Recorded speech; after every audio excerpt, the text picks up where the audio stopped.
Boss can't hire with bad wages, so demotes me instead. Okay, but it'll cost you £1 million. A few years ago I worked at a janky, 2-bit company.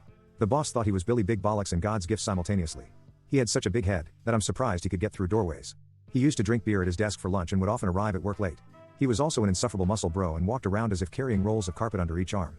A few months into my time there, the company started winning large orders, so he asked me to set up a small-scale production line to increase capacity and told me the new hire would be situated there. I designed it, set it up, tested all works, and I'm feeling a sense of pride with what I've accomplished. It worked like a dream. I was confident it would work really well for the new hire. Because I'm an engineer by trade, everything was perfect and only I knew how to fix the broken stuff.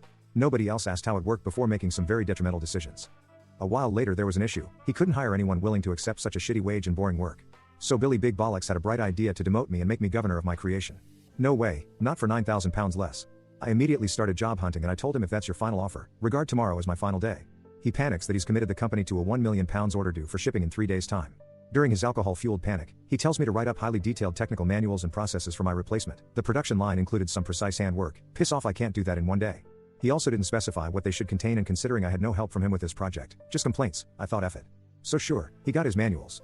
I created Word documents with convincing titles like Technical Manual, Product Version 2.0 and how to do this precise task. Inside the documents were, for example, the surprised Pikachu face, and Bubbles from Trailer Park Boys looking lost. Then below, just one line of text reading, this manual contains all the information I could find or was given. The file sizes would also indicate a lot of text was contained within, thanks to the images, therefore at face value, they looked legitimate. I saved them to my laptop in an equally legitimate looking folder that afternoon. Early the next morning, I came to work to collect my belongings and do some handovers and found the laptop had vanished. I said my goodbyes to my colleagues and looked over to see him looking incensed with a beer in one hand. He was so angry he didn't look up from his desk. A friend told me later that the company missed the production deadline despite him working 12-hour days to try to catch up. Apparently, the client was extremely unhappy. Don't screw over good people.